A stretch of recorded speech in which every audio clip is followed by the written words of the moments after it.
Hello दोस्तों, नमस्कार। मैं हूं Surajmal Rathore. Prerna classes by LC Meena YouTube channel पर आपका हार्दिक स्वागत करता हूं। जैसा कि आप इस यूट्यूब चैनल पर लगातार राजस्थान और इंडिया का जीके पढ़ रहे थे, मुख्य रूप से आप जियोग्राफी और हिस्ट्री यहां पर पढ़ रहे थे, लेकिन आज से हम इस यूट्यूब चैनल पर एक नया कंटेंट आपके लिए लेके आ रहे हैं। वो है REET level first, level second, या फिर हम बात करें भाषा फर्स्ट, भाषा सेकंड, यानी हिंदी की बात मैं यहाँ पर कर रहा हूँ। और मैं आपको यहाँ पर RPSC first grade, second grade, SI, पटवार की जो हिंदी व्याकरण है, यानी कुल मिलाकर जितनी भी प्रतियोगी परीक्षाओं में जो हिंदी व्याकरण लगती है उसको मैं यहाँ से क्लियर करवाने वाला हूँ। अगर आप इस यूट्यूब चैनल पर नए हो तो प्लीज़ चैनल को आप सब्सक्राइब कर देना और साथ साथ में आप घंटे के निशान को भी दबा देना, ताकि जैसे भी आपको नया वीडियो मिले आप तक पहुंच जाए। तो शुरुआत करते हैं हम। आज का जो हमारा वीडियो है वो रीट लेवल फर्स्ट या सेकंड, जिसमें आप चुनते हो भाषा को प्रथम भाषा के रूप में या भाषा को द्वितीय भाषा के रूप में। तो थोड़ा सा मैं भाषा का जो सिलेबस है, क्या रहता है इस भाषा में, उसके बारे में हम बात करने वाले हैं। तो आपके सामने मैं थोड़ा सा आपको बता देता हूँ इस YouTube चैनल पर हम क्या पढ़ेंगे। सबसे पहले हम पढ़ने वाले हैं वर्ण विचार। ठीक है, वर्ण विचार तक हम पहुँचेंगे। हमारा जो टॉपिक है हिंदी भाषा का जो सामान्य परिचय है, हिंदी व्याकरण का सामान्य परिचय, वहाँ से लेकर हम वर्ण विचार का पहला टॉपिक पढ़ेंगे। और वर्ण विचार में हम क्या पढ़ने वाले हैं, जो स्वर और व्यंजन का जो पूरा वर्गीकरण है, किस किस तरीके से वर्ण पूछे जा सकते हैं, उनकी भी बात मैं आपके सामने करने वाला हूं। और उसके बाद में हम वर्णों का उच्चारण स्थान है वो भी पढ़ने वाले हैं। दूसरे टॉपिक की अगर बात हम करें तो वो टॉपिक कौन से रहने वाला है, शब्द विचार। आपको पता है तत्सम, तद्भव, देशज और जो विदेशी शब्द है वो रीट की परीक्षा में पूछा जाता है। लेवल आप चाहे फर्स्ट की बात करो, लेवल सेकंड की बात करो, आप गत परीक्षा के पेपर उठाकर देख लेना, आपको जो शब्द से संबंधित टॉपिक है उनमें से आपको एक क्वेश्चन पक्का मिल जाएगा। ठीक है, उसके बाद में हम बात करें, तीसरा जो टॉपिक हमारा रहेगा वो वाक्य विचार के नाम से रहेगा। और जो वाक्य का जो टॉपिक है, आपको पता है एक क्वेश्चन कन्फर्म आएगा, मैं दावे के साथ कह रहा हूँ। एक तो पक्का ही है, अर्थ के आधार पर जो शब्द होते हैं उनमें से पूछ लिया जाए, सरल, संयुक्त और मिश्र वाक्य उनमें से आपसे पूछ लिया जाए ये। ठीक है, उनके अलावा हम एक प्रश्न की तो गारंटी लेते हैं, लेकिन जो दूसरा प्रश्न है वो भी आ सकता है, जैसे उद्देश्य और विधेय से संबंधित भी क्वेश्चन आ सकता है, आपको तैयार रहना है। उसके साथ साथ हमारी जो शब्द संरचना है उसमें कौन कौन से टॉपिक, संधि वह संधि विच्छेद। ठीक है, उसके बाद में हम बात करें समास और जो सामासिक विग्रह, उसकी भी बात हम करें तो समास व समास विग्रह भी पूछ लिया जाएगा। उसके साथ में उपसर्ग और प्रत्यय से एक क्वेश्चन पक्का आता है, आपको एक क्वेश्चन में ही आपको उपसर्ग पूछ लिया जाता है और एक ही क्वेश्चन में आपको क्या पूछ लिया जाता है, प्रत्यय पूछ लिया जाता है। ये आपको गत पेपर को उठाओगे तब आपको पता चल जाएगा। ठीक है, उसके बाद में मैं मुख्य टॉपिक की बात करूं, हमारा जो वाक्य शुद्धि है, वाक्य शुद्धि हो चाहे शब्द शुद्धि हो। ठीक है, पूरे के पूरे टॉपिक हम इस YouTube चैनल पर पढ़ने वाले हैं। आपको मैं थोड़ी सी जानकारी के लिए बता दूं, अगर आपको पता नहीं है, कि जिस भी सिलेबस में अगर वाक्य शुद्धि का टॉपिक मिलता है ना आपको, तो आपको पूरी की पूरी व्याकरण पढ़नी पड़ेगी, क्योंकि ये जो वाक्य शुद्धि है कोई स्वतंत्र टॉपिक नहीं है। आप पूरी व्याकरण का नॉलेज रखते हो तो ही वाक्य शुद्धि कर पाओगे। उसमें काल भी पूछ लिया जाता है, उसमें लिंग भी आता है, उसमें वचन भी आता है, और संज्ञा, सर्वनाम, विशेषण सारी चीज़ें पूछ ली जाती है। ठीक है, उसके बाद में आपको क्या करना है, आपका जो टॉपिक लगता है आपका काल भी पूछ लिया जाएगा आपसे, लिंग, वचन। ठीक है, उसके बाद में मैं नेक्स्ट टॉपिक की बात करूं तो आपके सामने जो चार विकारी शब्द होते हैं, संज्ञा, सर्वनाम, ठीक है, विशेषण, और चौथे टॉपिक की अगर बात करी जाए तो क्रिया। आपका एक टॉपिक ये भी रहता है, संज्ञा हो, सर्वनाम हो, विशेषण हो, क्रिया हो, इनसे भी संबंधित क्वेश्चन आपसे पूछ लिया जाता है। उसके बाद में नेक्स्ट टॉपिक की बात मैं अगर आपसे करूं तो अव्यय या फिर अविकारी शब्द भी आपके टॉपिक में लगता है, ये भी आपसे पूछ लिया जाता है। ठीक है, ये तो था आपका। देखिए ये क्वेश्चन स्वतंत्र रूप से नहीं आते। आपका क्या होता है, एक 5 क्वेश्चन का एक पैसेज आता है, एक गद्यांश या पद्यांश कोई भी पूछ लिया जाता है। लेवल फर्स्ट में तो आपका एक पद्यांश आता है, और जो आपका लैंग्वेज फर्स्ट है, लेवल सेकंड है, उसमें आपका जो गद्यांश वाला पार्ट आता है उसमें ये क्वेश्चन इकट्ठे पूछ लिए जाते हैं। 5 क्वेश्चन में 5 जो प्रश्न पूछ लिए जाते हैं वो उसमें से इकट्ठे पूछ लिए जाते हैं। आपको ये जो पता है, ये इतने सारे टॉपिक आपके लगते हैं, इसका मतलब क्या आपको पूरी व्याकरण हमें पढ़नी पड़ेगी। तो मैं आज इन्हीं जो विषय है, अब हमारे जो ये आपके टॉपिक दिखाई दे रहे हैं उन्हीं से हम शुरुआत करते हैं। सबसे पहले मैं हमारी जो हिंदी भाषा है उस भाषा का थोड़ा सा परिचय आप तक रखते हुए मैं आपके सामने पढ़ाने वाला हूं। क्या पढ़ाने वाला हूं? हमारा आज का पहला टॉपिक। शुरुआत करूं मैं आपसे हिंदी भाषा का सामान्य परिचय। हेडिंग आप डाल सकते हो, हिंदी भाषा का सामान्य परिचय। हिंदी भाषा का सामान्य परिचय। सामान्य परिचय दे रहा हूँ, पूरी भाषा को नहीं पढ़ाऊंगा। हमारी जो शिक्षण विधियाँ हैं, शिक्षण विधियाँ में भी आपसे प्रश्न पूछे जाते हैं, 15 क्वेश्चन। शिक्षण विधियों के अंतर्गत हमारी जो भाषा है, हिंदी भाषा की जो शिक्षण विधियाँ, उसके अंतर्गत भाषा का एक स्पेशल टॉपिक रहता है, इकाई फर्स्ट के रूप में आता है। पूरी डिटेल में वहाँ करने वाला हूँ, लेकिन मैं अपनी व्याकरण को जोड़ने के लिए, वहाँ तक पहुँचने के लिए मैं हिंदी भाषा का जो सामान्य परिचय है वो थोड़ा सा आपको बता देता हूँ। ठीक है, हम बात करेंगे भाषा की, और थोड़ा सा मैं आपको ये जो भाषा शब्द है, देखिए हम जब भी हिंदी व्याकरण का कोई भी टॉपिक पढ़ेंगे तो उसमें कोई भी टॉपिक है वो स्वतंत्र रूप से नहीं होता है। एक टॉपिक दूसरे टॉपिक के साथ, दूसरा तीसरे के साथ, इस तरीके से जो पूरी व्याकरण है वो एक दूसरे से क्या होती है, जुड़ी हुई होती है। तो हमारा जो भाषा का टॉपिक है, इस टॉपिक को पढ़ने से पहले हम इस भाषा शब्द की बात कर लेते हैं कि ये जो शब्द है हमारे सामने कैसे आया, इसका निर्माण किस तरीके से हुआ। देखिए आपने पढ़ा होगा हमारी जो मूल भाषा है वो कौन सी है, संस्कृत है। कभी भी आपसे यह कहा जाए कि मूल भाषा, आपसे पूछ लिया जाए व्यवहारिक रूप से कि मूल भाषा क्या होती है, तो क्या बताओगे? मूल भाषा हमारी संस्कृत होती है। तो मूल भाषा की जो धातु होती है, धातु कौन सी? भाष। धातु कौन सी? भाष। और उसके साथ में हमने क्या मिलाया? आ प्रत्यय। आपको पता है प्रत्यय क्या होता है? शब्दांश होता है। उपसर्ग क्या होता है? शब्दांश होता है। उनका स्वतंत्र अर्थ कुछ भी नहीं होता। जब ये शब्दों के साथ जुड़ते हैं, जब ये धातुओं के साथ जुड़ते हैं तो अपना अर्थ ग्रहण कर लेते हैं। तो प्रत्यय हमेशा शब्द या जो धातु है उसके अंत में जुड़ते हैं, आपको ये पता है। मैं आपको और बता दूं, ये जो प्रत्यय हमेशा विकारी शब्द के साथ जुड़ते हैं। ये मैं आपको अतिरिक्त बात बता रहा हूँ, याद रखना। अविकारी शब्दों के साथ में न तो प्रत्यय जुड़ेगा न ही उपसर्ग जुड़ेगा। तो किसके साथ जुड़ेगा? विकारी शब्दों के साथ। तो यहाँ पर विकारी शब्द में हमने संज्ञा, सर्वनाम और क्रिया को हमने पढ़ा, और धातु है वो क्रिया का तो ही मूल रूप होता है। क्या होता है? धातु क्रिया का मूल रूप होता है। तो हमने कहा भाष धातु और आ प्रत्यय लगाने से हमारा जो शब्द है वो क्या बना? भाषा बना। तो भाष धातु का अर्थ यहाँ पर क्या होता है? प्रकट करना, यानी विचार प्रकट करना। हम इसका अर्थ कह सकते हैं विचार प्रकट करना, या फिर हम इसका अर्थ क्या कह सकते हैं? बोलना। धातु है भाष धातु, उसका अर्थ हमें क्या मिलता है यहाँ पर? यहाँ पर प्रकट करना। सीधा सीधा मैं ये लिख रहा हूं, प्रकट करना या फिर बोलना इसका अर्थ होता है। अब क्या प्रकट करेंगे हम क्या प्रकट करेंगे? जब हम इसको इसके साथ जोड़ेंगे तो इसका जो अर्थ है वो निकल कर आएगा। वो क्या आएगा? विचार प्रकट करना। जब भाष धातु में आ प्रत्यय जोड़ देंगे तो हमारे सामने जो अर्थ उसका निकल कर आएगा वो क्या आएगा? विचार प्रकट करना ही क्या है? भाषा है। विचार प्रकट करना ही क्या है?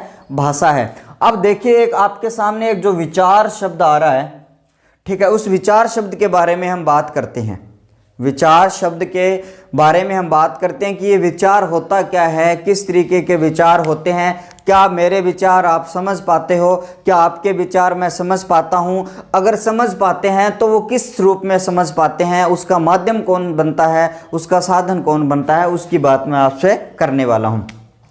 देखिए एक विद्वान हुए हैं, ठीक है, यहाँ तक आपने नोट डाउन कर लिया होगा। मैं थोड़ा सा हमारा जो विचार शब्द है मैं उसको क्लियर करवाने की कोशिश यहाँ पर कर रहा हूँ। देखिए आपके सामने जो विचार शब्द है, उस विचार शब्द के बारे में जो एक दार्शनिक हुए हैं प्लेटो, नाम तो सुना ही होगा आपने प्लेटो। प्लेटो महोदय ने क्या कहा विचार के बारे में वो सुन लीजिए। प्लेटो महोदय ने विचार को ये कहा कि ये जो विचार होते हैं वो क्या होते हैं, अध्वन्यात्मक, ठीक है, अध्वन्यात्मक। प्लेटो महोदय ने क्या कहा कि हमारे जो विचार होते हैं वो अध्वन्यात्मक होते हैं। मैं ये कह रहा हूँ कि हमारी जो भाषा है उसका अर्थ क्या हुआ, विचार प्रकट करना, लेकिन प्लेटो महोदय क्या कहते हैं, विचार होते हैं वो अध्वन्यात्मक होते हैं। अध्वन्यात्मक का दूसरा अर्थ मैं यहाँ पर कहूँ तो वो अशाब्दिक, मतलब उसमें शब्द नहीं होते। विचार में शब्द, भाषा की बात नहीं कर रहा हूँ मैं, विचारों की बात कर रहा हूँ कि विचार में शब्द नहीं होते।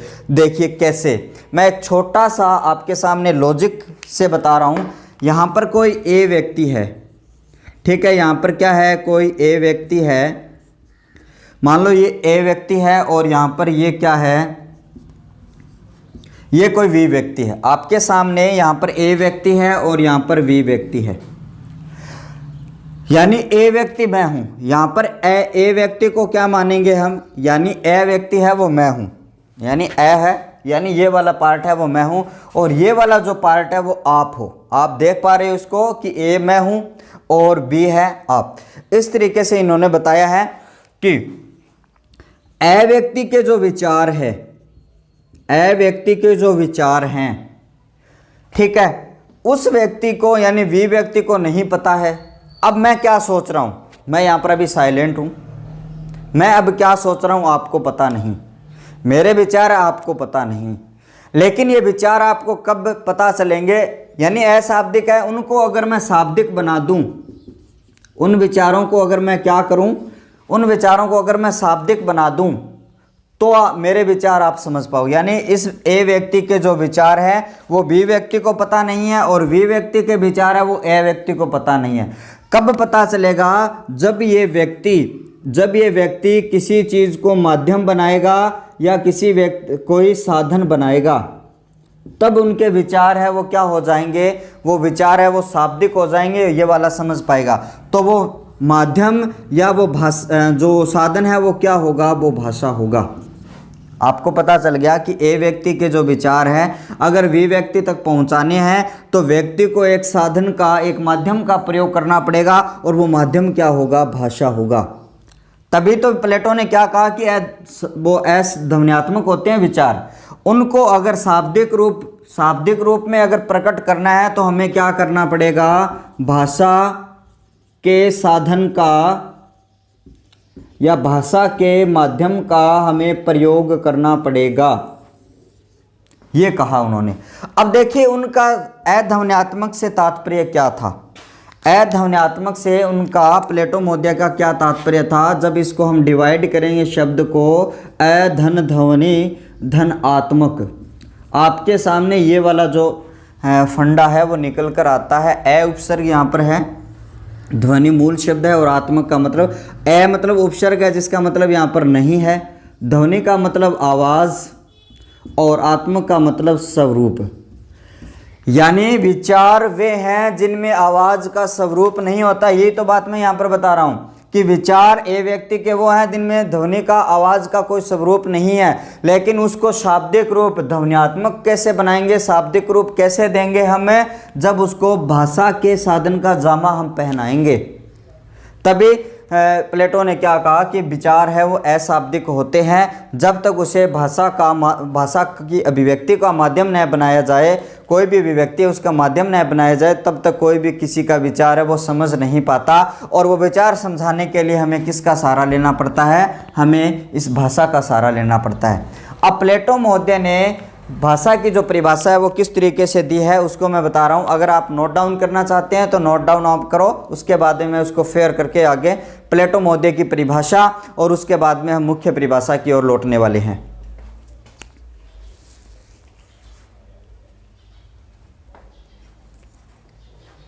कर लिया होगा नोट डाउन आपने शायद। तो मैं यहाँ पर प्लेटो महोदय की परिभाषा उन्होंने क्या कहा, देखिए ये प्लेटो महोदय की परिभाषा है, सी टेट में, एच टेट में, वी टेट में ये पूछी गई है। तो मैं आपको परिभाषा बता देता हूँ। उन्होंने ये कहा कि एक व्यक्ति से दूसरे व्यक्ति तक विचार पहुंचाने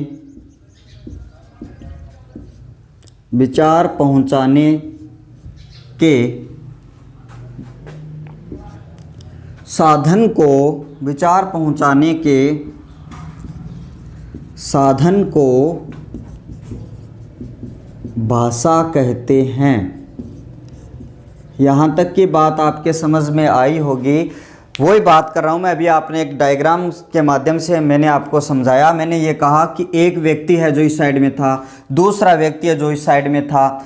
उस व्यक्ति के विचार, एक दूसरे के विचार पहुंचाने के साधन, पहुंचाने का जो साधन होगा उसका नाम क्या होगा? भाषा होगा। ये चीज़ मैं आपके सामने रख चुका हूँ। तो प्लेटो महोदय ने ये कहा, प्लेटो महोदय की ये जो परिभाषा है वो परीक्षा की दृष्टि से बहुत ही महत्वपूर्ण है, याद रख लेना है। समझ में आई बात? उसके बाद में अगर बात करूं कि जो विद्वान है उन्होंने, अन्य विद्वानों ने क्या कहा, भाषा का जो संकुचित अर्थ है वो क्या दिया। ठीक है, मैंने जो भाष धातु उसका अर्थ बताया था, प्रकट करना या फिर बोलना, लेकिन मैं आपके सामने यहाँ पर रख रहा हूँ एक और बात, उसको भी आप नोट डाउन करोगे। भाषा का संकुचित अर्थ,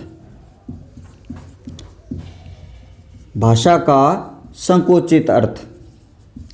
देखिए भाषा का संकुचित अर्थ क्या होता है, संकुचित से हमारा तात्पर्य क्या है वो भी आपको ध्यान रखना है। देखिए एक होती है व्यापक चीज़ जो बड़ी है, एक होती है संकुचित चीज़ जो छोटी है। हमें भाषा का जो अर्थ है वो कम शब्दों में बताना है। तो आप क्या बताओगे? भाषा का जो संकुचित अर्थ होता है वो होता है बोलना।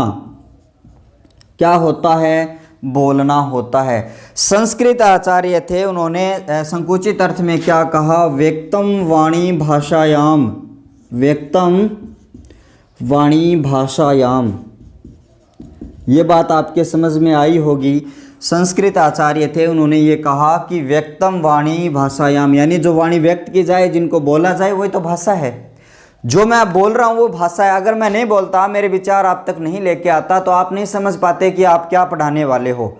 जब मैंने उसका भाषा का जो जामा पहनाया, उस जामा से आप क्या समझ गए कि यहाँ पर सर आपके विचार हैं वो प्रकट कर रहे हैं। तो व्यक्तम वाणी भाषायाम संस्कृत विद्वान ने कहा, और भाषा का जो संकुचित अर्थ हुआ वो ये हुआ। ठीक है, उसके बाद में एक विद्वान और आते हैं, उनकी भी परिभाषा पूछ ली गई है। स्वीट महोदय, उन्होंने क्या कहा? स्वीट महोदय ने क्या कहा वो देखिए।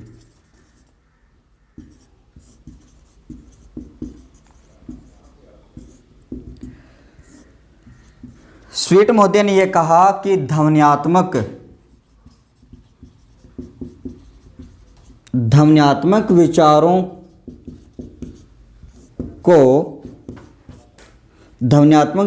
को शब्दों के द्वारा प्रकट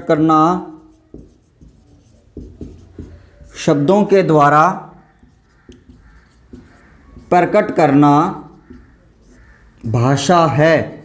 ये किसने कहा? ये स्वीट महोदय ने कहा। स्वीट महोदय की भी परिभाषा भी पूछी गई है परीक्षा में, टेट की परीक्षा में पूछी गई है। 5 जुलाई को जो सी टेट का पेपर होने वाला है ना, उसकी दृष्टि से भी ये वीडियो बड़ा ही महत्वपूर्ण है। तो ज़्यादा से ज़्यादा आप इस वीडियो को शेयर कर देना ताकि सभी मित्र है वो फ़ायदा उठा सके इसका। स्वीट महोदय ने क्या कहा कि ध्वन्यात्मक विचारों को, हमारे जो ध्वनि के रूप में जो विचार हैं, मेरे मन में जो विचार है, उनको मैं शब्दों के द्वारा प्रकट कर दूंगा, तो वही क्या है, हमारी भाषा है। ये स्वीट मोदी ने कहा। सुमित्रानंद पंत ने क्या कहा, जो भाषा का जो नाद में गूंज है, नाद में आवाज़ की जो गूंज है, वही क्या है, भाषा है। तो इस तरीके की जो परिभाषाएं हैं, वो बहुत सारी परिभाषाएं मैं यहाँ पर आगे उसमें हमारा जो लैंग्वेज की जो शिक्षण विधियाँ हैं, उसमें मैं आपको पूरा भाषा का चैप्टर पढ़ाने वाला हूँ। अब हम बात करेंगे व्यापक अर्थ में भाषा की परिभाषा क्या रहने वाली है। व्यापक अर्थ में, व्यापक का मतलब विस्तृत अर्थ में, आप शुरू से पढ़ते आ रहे हो और हम उदाहरण के माध्यम से भी ये बात कर चुके हैं। क्या कर चुके हैं कि दो या दो से अधिक व्यक्तियों, यानी व्यक्ति दो कम से कम चाहिए हमें, यानी मैं मेरी बात रख रहा हूँ यहाँ पर, कम से कम मुझे एक व्यक्ति और चाहिए, और वो एक व्यक्ति कौन है, आप हो। कम से कम एक व्यक्ति चाहिए, अधिक से कितने ही हो, यानी दो या दो से अधिक व्यक्तियों के विचार, उनके भाव को अभिव्यक्ति का जो माध्यम है, अभिव्यक्ति का मतलब बोलने, बोलने का जो माध्यम है, वो क्या है, भाषा है। मैं आपको एक बार फिर से कह रहा हूँ, आपको याद रखना है, भाषा है वो क्या है, एक माध्यम है, एक माध्यम है। अभिव्यक्ति भाषा नहीं है, अभिव्यक्ति को प्रकट करने का जो माध्यम है, प्रकट करने का जो साधन है, वही भाषा है। ये आपको याद रखनी है, ठीक है। मैं व्यापक परिभाषा की बात आपसे कर रहा हूँ, तो देखिए परिभाषा मैं यहाँ पर नोट डाउन कर रहा हूँ। दो या दो से अधिक व्यक्तियों के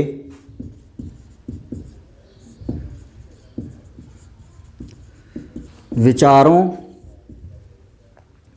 या फिर उनके जो भावों, ठीक है, या फिर मनोभावों या उनकी संवेदनाओं, कुछ भी कहो, विचारों या भावों की अभिव्यक्ति के माध्यम को, अभिव्यक्ति के माध्यम को भाषा कहते हैं। अब देखिए, ये थी हमारी व्यापक परिभाषा, और आप विभिन्न किताबों में ये पढ़ते हुए आ रहे हो कि जो भाषा की परिभाषा है वो क्या रहने वाली है, कि दो या दो से अधिक व्यक्तियों के विचार, जो मैं भी बात कर रहा था, हमारे जो भाव है वही विचार है, हमारी जो संवेदनाएं हैं वही विचार है, उनको उनकी जो अभिव्यक्ति है, अभिव्यक्ति का मतलब उनको प्रकट करना, और प्रकट करने का जो साधन है आपको इधर दिखाई दे रहा है, उस माध्यम को मैं यहाँ पर क्या कह सकता हूँ, साधन भी कह सकता हूँ, वही क्या है, हमारी भाषा है। ये आपको याद रख लेना है, ठीक है। यहाँ तक आपने अभी तक भाषा का जो शाब्दिक अर्थ है, भाषा शब्द की संरचना कैसे है, वो आपने पढ़ा। उसके बाद में प्लेटो महोदय ने भाषा के बारे में क्या कहा, वो हमने पढ़ा। स्वीट महोदय ने भाषा के बारे में क्या कहा, वो पढ़ा। और व्यापक अर्थ में जो भाषा की परिभाषा है वो क्या रहने वाली है, वो हमने पढ़ी है।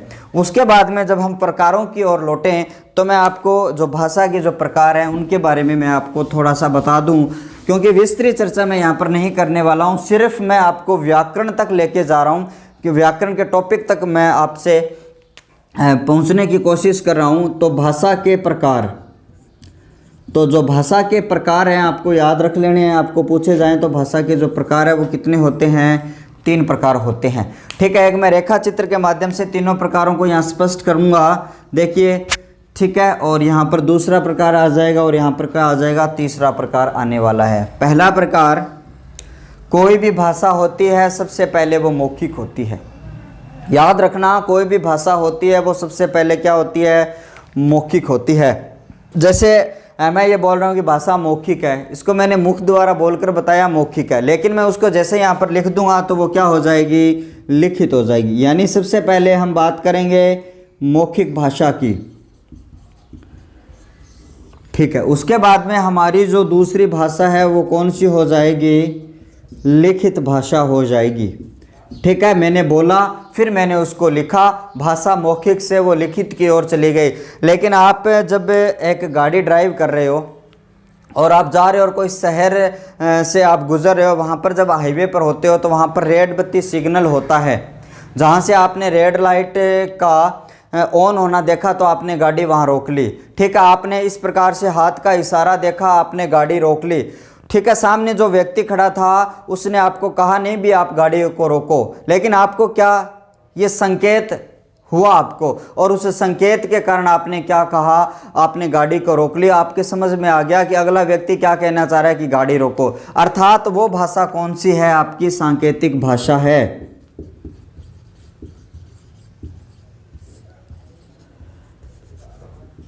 और उसके साथ साथ मैं आपको बताऊं कि आप कहीं भी जा रहे हो, ट्रेवल कर रहे हो, आपको बड़े बड़े होर्डिंग आपको दिखाई देते हैं और वहाँ समझ जाते हो कि जयपुर इतना है, रावतसर इतना है, हनुमानगढ़ इतना है, तो वो भी भाषा कौन सी है, सांकेतिक भाषा है। आपको निशान मिलता है इस तरीके से आपको ऐसे निशान मिल गया, ठीक है, तो आपको क्या पता चल गया कि आगे जाकर इस साइड में मोड़ है, ठीक है। उसके बाद में आपको इधर आगे जाके आपको इस तरीके से यहाँ पर जैसे 4 पाई का सिग्नल आपको मिल जाता है, तो आपको क्या पता चलता है कि आगे जाके रेस्टोरेंट है। समझ में आया? आप उस इंडिकेशन से, आप उन संकेतों से समझ जाते हो कि अगला आपको क्या कहने चाह रहा है, आपको कहना चाह रहा है कि आगे ये चीज़ है। तो वो भाषा कौन सी होगी, सांकेतिक भाषा होगी। मैंने क्या कहा, मौखिक भाषा कौन सी होगी। सबसे पहले हम मौखिक भाषा का ही प्रकट करते हैं। मैं बोल रहा हूँ मौखिक भाषा, उसको मैंने जैसे यहाँ पर लिखा वो भाषा कौन सी हो गई, लिखित हो गई। उसके बाद में सबसे ज़्यादा हम क्या कहेंगे, सांकेतिक भाषा। अब एक क्वेश्चन और आ जाता है कि गुरुजी कि सबसे आसान भाषा कौन सी रहने वाली है इन तीनों में, तो आपका जवाब क्या आएगा वो आप कमेंट में बता सकते हो, लेकिन मैं आपको यहाँ पर बता देता हूँ कि सबसे सरल भाषा की बात करूँ, सबसे सरल भाषा की बात करूँ तो वो मौखिक भाषा है। कोई अनपढ़ व्यक्ति है वो भी इस भाषा को क्या कर सकता है, बोल सकता है, हिंदी का प्रयोग कर सकता है, लेकिन उसको लिखना नहीं आएगा, उनको शब्दों का ज्ञान नहीं होगा। अर्थात मैं ये कह सकता हूँ मौखिक और लिखित की बात करूँ तो उसमें मौखिक भाषा है वो सरल है, ठीक है। लिखित भाषा सरल भी है और आपकी क्या है, कठिन भी है। तो सबसे पहले मैं कठिन की ओर प्रीफर करूँगा क्योंकि ये कठिन है। भाषा का नॉलेज होना ज़रूरी है, उसको व्याकरण का नॉलेज होना ज़रूरी है, उसको पद्य की व्याकरण का नॉलेज होना ज़रूरी है, गद्य की व्याकरण का नॉलेज होना ज़रूरी है, ठीक है। ये तो यहाँ तक की चर्चा मैंने यहाँ पर की जो भाषा के जो प्रकार हैं उनके बारे में, ठीक है। आगे मैं आपसे जो भाषा सीखने का जो क्रम है वो क्या रहता है, मनोवैज्ञानिक क्रम, उसके बारे में मैं आपको थोड़ा सा बताऊं, ठीक है। तो ये प्रश्न है रीट में पूछा जाता है, शिक्षण वीडियो में पूछा जाता है, चाहे आप टेट कोई सी भी टेट का एग्जाम दे रहे हो उनके लिए बड़ा ही उपयोगी है। ये लाइन मैं आपको जो भी लिख रहा हूँ, ठीक है। भाषा सीखने का मनोवैज्ञानिक क्रम,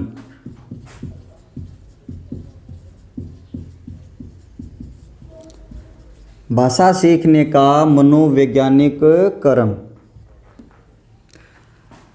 अब भाषा सीखने का जो मनोवैज्ञानिक क्रम है वो क्या होगा, आपसे सीधा सीधा पूछा जाता है। भाषा सीखने के लिए हम 4 कौशल का प्रयोग करते हैं। चारों कौशल कौन कौन से हैं, जैसे मान लो सुनना है बच्चा, ठीक है, फिर बोलना, ठीक है, फिर पढ़ना और फिर लिखना।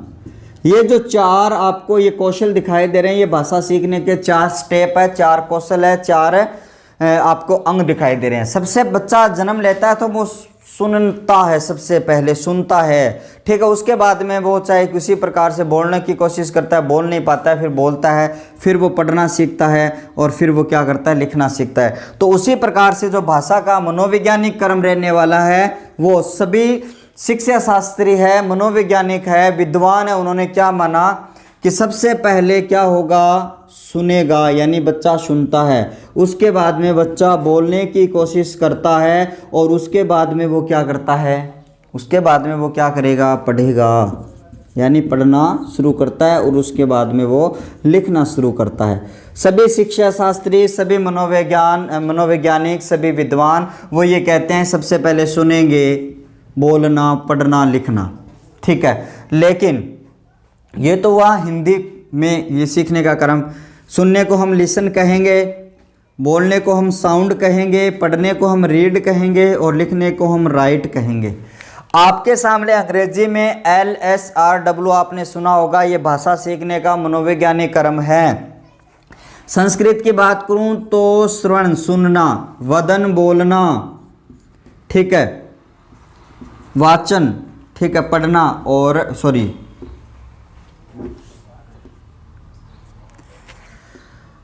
पठन और लेखन।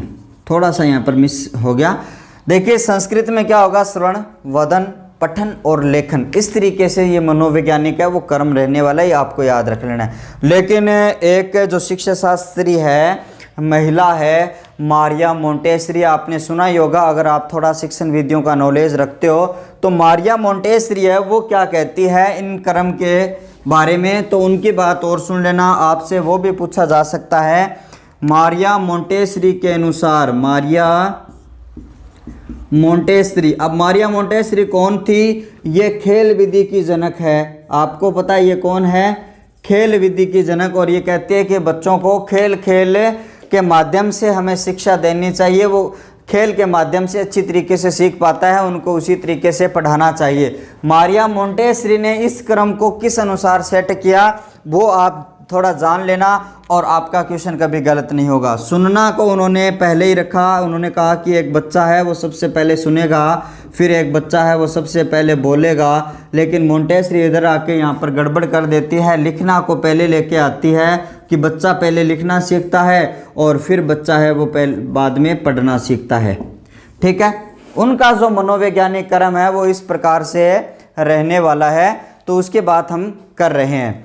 ठीक है, अब आप मुझे कमेंट बॉक्स के माध्यम से बताओगे, कमेंट लिख के बताओगे कि ये जो शिक्षा शास्त्री थे उनका कहना सही था या जो हमारे मोंटेसरी महोदया है उन्होंने कहा वो सही होगा, कि पहले बच्चा पढ़ना सीखता है या बच्चा पहले लिखना सीखता है। आपके क्या विचार है वो मुझे ज़रूर बताओगे। मेरे क्या विचार है वो नेक्स्ट वीडियो में मैं आपके कमेंट जानने के बाद में आपको बताने वाला हूँ। ठीक है, यहाँ तक हमने पढ़ा क्या होते हैं। उसके बाद में हम जो भाषा की विशेषताएं हैं, भाषा की विशेषताओं के बारे में हम बात करेंगे। हमारी जो पूरी चर्चा है जो शिक्षण विधियाँ हैं उसके अंतर्गत हम पढ़ाने वाले हैं। नेक्स्ट बिंदु की अगर मैं आपसे बात करूं तो क्या रहने वाला है नेक्स्ट बिंदु, वो देख लीजिए आप। यानी हमारी जो रेट में भाषा फर्स्ट है, भाषा सेकंड है, चाहे भाषा अंग्रेजी है, हिंदी, संस्कृत, चाहे अंग्रेजी। देखिए उस भाषा का अपना एक व्याकरण होता है। क्या होता है, अपना एक व्याकरण होता है। उसी प्रकार से हमारी हिंदी भाषा का भी एक व्याकरण है। तो अब हम क्या पढ़ने जा रहे हैं, हिंदी भाषा। यानी मैंने ये कहा कि हर भाषा का अपना एक व्याकरण होता है। क्या होता है, एक व्याकरण होता है। ठीक है, तो व्याकरण से हमारा तात्पर्य क्या है वो मैं आपको बता रहा हूँ कि व्याकरण है क्या, कि भाषा के अंदर व्याकरण का क्या महत्व है, क्या करेंगे हम भाषा के व्याकरण के द्वारा। तो हम अभी हमारा जो टॉपिक रहने वाला है वो व्याकरण का रहने वाला है। तो शुरू करेंगे हम हमारा ये जो टॉपिक है। ठीक है, तो सबसे पहले जिस प्रकार से हम एक एक शब्द पर हमारी चर्चा को करेंगे, तो मैं हेडिंग इधर डाल रहा हूँ, हिंदी व्याकरण का सामान्य परिचय।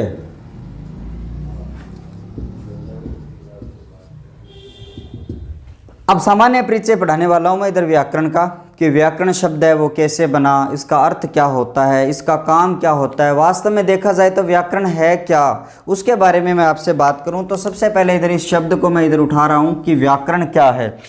आपके सामने ये जो व्याकरण शब्द है, उस शब्द की जो संरचना है वो कैसी है, अगर इसका पद अन्वय किया जाए, उनको तोड़ा जाए तो क्या रूप आपके सामने निकल कर आते हैं वो देख लीजिए। सबसे पहले अगर मैं बात करूं, इधर से आपको वह और यह दिखाई दे रहा है, यण संधि का नियम इधर लगता हुआ दिखाई दे रहा है मुझे। तो यहाँ से मैं सबसे पहले इसका जब तोड़ करूँगा तो आपको वी और आकरण शब्द है वो मिल जाएगा। यानी आपको पता है किसी भी मूल शब्द या किसी भी शब्द विकारी शब्द के पूर्व में जो जुड़ता है वो एक शब्दांश होता है और उसे हम क्या कहते हैं, उपसर्ग कहते हैं। ठीक है, ये बात तो आप जानते ही होंगे। आप ये कहोगे कि सर आप उपसर्ग क्यों बता रहे हो। मैंने सबसे पहले ही बात खत्म कर दी कि जब हम कोई भी व्याकरण का टॉपिक पढ़ेंगे तो एक एक टॉपिक के साथ हमारी पूरी व्याकरण रिलेट होगी, संबंधित होगी। ठीक है, वी धन आकरण आपके सामने शब्द आया।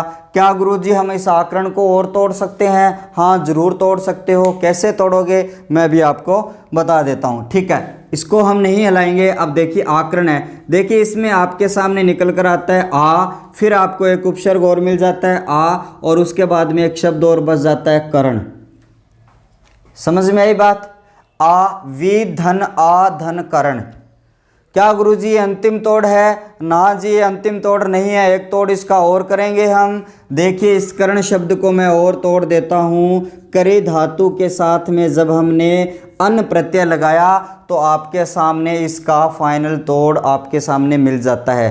तो क्या है इसका फाइनल पद अन्वय? वी धन आ धन क्री धन अन। देखिए व्याकरण शब्द का ये है तोड़। आपके सामने वी और आ दिखाई दे रहे हैं, वो उपसर्ग हैं। क्री एक मूल धातु, मूल भाषा की धातु है, और अन आपका क्या है? प्रत्यय है। देखिए यहाँ से इसका जो शाब्दिक अर्थ है वो इनको तोड़ेंगे तो वो खत्म हो जाता है इनका अर्थ, यानी दो उपसर्ग और एक प्रत्यय, इनका कोई स्वतंत्र अर्थ नहीं होता। क्री धातु का अर्थ होता है करना, जब इससे करण बनाया तो इसका मतलब करने वाला। अब क्या करने वाला? तो इसको हमने मिलाया तो आपके सामने जो शब्द निकल कर आया वो व्याकरण है। तो हमने इधर हमने ये कहा कि क्री धातु जिसका मतलब करना और अन प्रत्यय लगाने से शब्द बना करण, और इसको हमने कहा करने वाला। क्या करने वाला? विश्लेषण करने वाला। क्या करने वाला? विश्लेषण करने वाला। तो आपको पता है विश्लेषण किसका करेगा? ये जो व्याकरण है वो किसका विश्लेषण करेगा? जी गुरुजी, व्याकरण है वो भाषा का विश्लेषण करेगा, चाहे वो भाषा कोई सी भी हो। ठीक है, किसका विश्लेषण करेगा? ये भाषा का। अर्थात भाषा का जो विश्लेषण करता है, ठीक है, उसे हम क्या कहते हैं? व्याकरण कहते हैं। और यही व्याकरण का क्या होता है? शाब्दिक अर्थ होता है। आपने पढ़ा है तो अच्छी बात है, नहीं पढ़ा है तो मैं आपको बता रहा हूँ कि व्याकरण का जो शाब्दिक अर्थ है वो विश्लेषित करना, विश्लेषण करने वाला होता है। और किसका विश्लेषण करता है? ये हमारी जो भी भाषा है उसका विश्लेषण करता है। मैं यहाँ पर यह नहीं कह रहा हूँ कि हिंदी भाषा का जो व्याकरण है वही विश्लेषण करता है, चाहे अंग्रेजी की ग्रामर है वही व्याकरण है, संस्कृत का जो व्याकरण है वो भी क्या करता है? विश्लेषण ही करता है कि उसमें टॉपिक क्या है, वो कैसे पढ़ा जाता है, उसका निर्माण किस तरीके से हुआ, उसको तोड़ेंगे तो क्या मिलेगा, शब्द अन्वय क्या है, पद अन्वय क्या है, वर्ण अन्वय क्या है, इस तरीके से। तो हमारे सामने व्याकरण का जो फाइनल अन्वय आया वो वी धन आ धन करी धन अन आता है। और मैं आपको बता चुका हूँ वी धन आ दोनों ही उपसर्ग हैं, करी संस्कृत की धातु है, और अन्न क्या है? आपका प्रत्यय है। ठीक है, उसके बाद में हमने ये कहा कि विश्लेषण करना होता है, इसका अर्थ हमने जान लिया। यहाँ तक आप नोट डाउन करो। उसके बाद में मैं व्याकरण है क्या वास्तव में, ठीक है, उसके बारे में मैं आपसे बात करूं। तो देखिए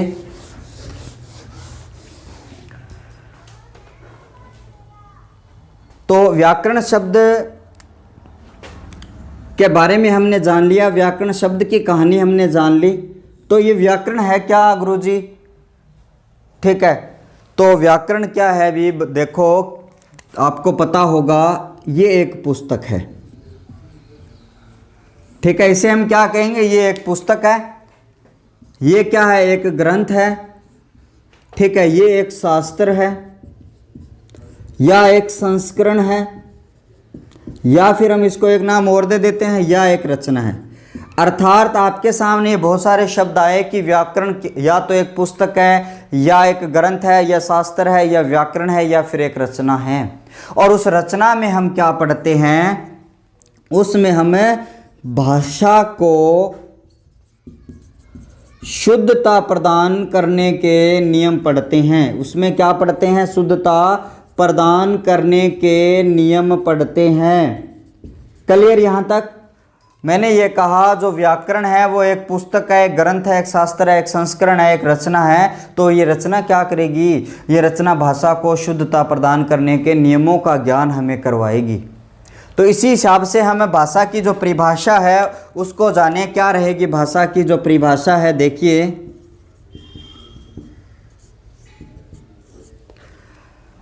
मैंने ये कहा कि भाषा को शुद्धता प्रदान करने का नियम है कौन? ये पुस्तक, ये ग्रंथ, ये रचना।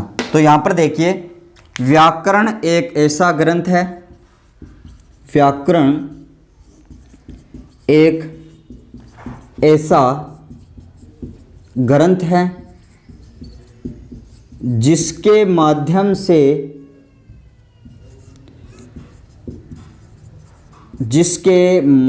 से भाषा को शुद्ध लिखने व बोलने के नियमों का ज्ञान करवाया जाता है। ज्ञान करवाया जाता है। ठीक है, ये है परिभाषा। वास्तव में अगर देखी जाए कि जो हमारी जो भाषा है उसकी बात कर ली, व्याकरण हमने कहा पुस्तक ग्रंथ है। अब मैं यहाँ पर कह रहा हूँ कि व्याकरण एक ऐसा ग्रंथ है जिसके माध्यम से भाषा को शुद्ध लिखना व बोलना। ठीक है, कैसे हम उसको शुद्ध बोलेंगे, कैसे हम उसको शुद्ध लिखेंगे, उनके जो नियम हैं वो नियम किस में मिलेंगे, हमें उस पुस्तक में मिलेंगे, उस व्याकरण में हमें मिलेंगे। कैसे बोला जाता है, कैसे पढ़ा जाता है, कैसे लिखा जाता है। ठीक है, उनके नियमों का ज्ञान करवाए, उसे हम क्या कहेंगे, भाषा कहेंगे। मैंने यहाँ पर ये लिखा वाक्य कि राजेश खाना खाता है।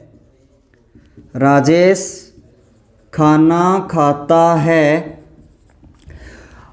हमें ये भाषा बताएगी कि वाक्य जो आपको यहाँ पर लिखा हुआ दिखाई दे रहा है कि ये कर्ता है, कर्म है, ये जो क्रिया है उनका कर्म सही है या उल्टा लिख दिया या हमने और तरीके से इस वाक्य का प्रयोग करना था, ये हमें कौन बताएगा, ये हमें ये व्याकरण बताएगा। समझ में आ गई बात यहाँ तक। उसके बाद में देखिए क्वेश्चन ये बनता है, नेक्स्ट क्वेश्चन, कि व्याकरण के अंग, व्याकरण की जो इकाइयाँ होती है वो कितनी होती है। तो गुरुजी बता देता हूँ मैं आपको इकाइयाँ कितनी होती है।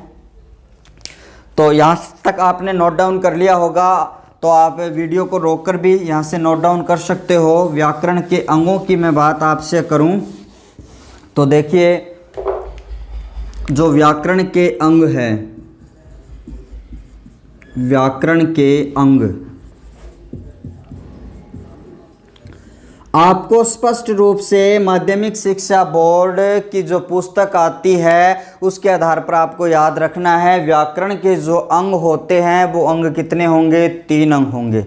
कुछ किताबों में आपको उनके 4 अंग आपको मिल जाएंगे, लेकिन मैं बता रहा हूँ 3 अंग याद रखने हैं। और वो 3 अंग कौन कौन से है, देखिए। सबसे पहला अंग वर्ण है, उसके बाद में दूसरा अंग कौन सा है, शब्द है, और तीसरा अंग कौन सा है, हमारा वाक्य।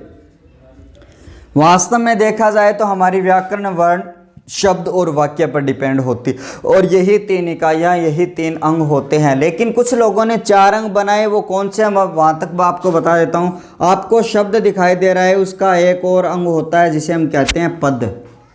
ठीक है, कुछ लोगों ने शब्द अलग रख दिया, पद अलग रख दिया, लेकिन हम शब्द और पद के बारे में जब शब्द विचार पढ़ेंगे उस टाइम बात करेंगे। ठीक है, सबसे पहले हम वर्ण पढ़ते हैं। वर्णों के योग को हम क्या कहते हैं, शब्द कहते हैं, और शब्दों का जो सार्थक योग होता है उसको हम क्या कहते हैं, वाक्य कहते हैं। वर्ण को जब हम पढ़ेंगे तो उस टॉपिक का नाम क्या होगा, वर्ण विचार होगा। ठीक है, वर्ण विचार क्या होता है उसकी बात हम करेंगे। उसके बाद में जब शब्द का टॉपिक पढ़ेंगे तो उस टॉपिक का नाम हम क्या रखेंगे, शब्द विचार। और नेक्स्ट हम जब वाक्य पढ़ेंगे तो हमारा जो टॉपिक होगा वो वाक्य विचार के नाम से होगा। ठीक है, यहाँ पर पद विचार से कोई भी टॉपिक नहीं पढ़ेंगे हम, और शब्द के साथ ही हम हमारा जो पद का जो टॉपिक है उसको मैं यहाँ से क्लियर करवाने वाला हूँ। ठीक है, ये है आपका वर्ण, शब्द और वाक्य। ये यहाँ तक आपने जान लिया कि व्याकरण के जो अंग है वो कौन कौन से होते हैं।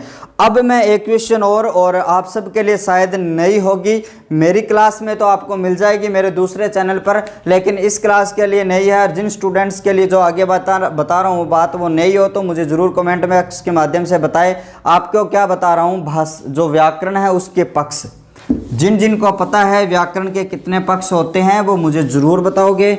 देखिए,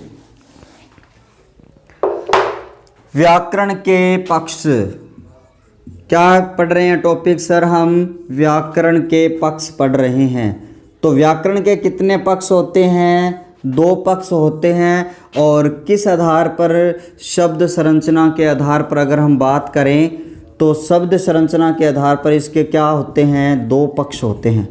ठीक है, शब्द संरचना के आधार पर हम व्याकरण के जो 2 पार्ट है वो पढ़ने वाले हैं। कौन कौन से 2 पार्ट होंगे देखिए, ठीक है। सिर्फ मैं पूरी डिटेल नहीं बता रहा हूँ, आपको एक रेखा चित्र के माध्यम से बता रहा हूँ, ठीक है। हमारा उद्देश्य ये नहीं है कि बस केवल रीड के लिए हमने हिंदी व्याकरण पढ़ ली। मैं यहाँ पर जो व्याकरण पढ़ा रहा हूँ वो किसी लेवल पर आप पढ़ लेना, इससे ज़्यादा आपको मिलने वाली है नहीं, ये मैं गारंटी देता हूँ, ये मैं आपसे दावा करता हूँ, ठीक है। पहला पक्ष कौन सा? व्युत्पत्ति पक्ष।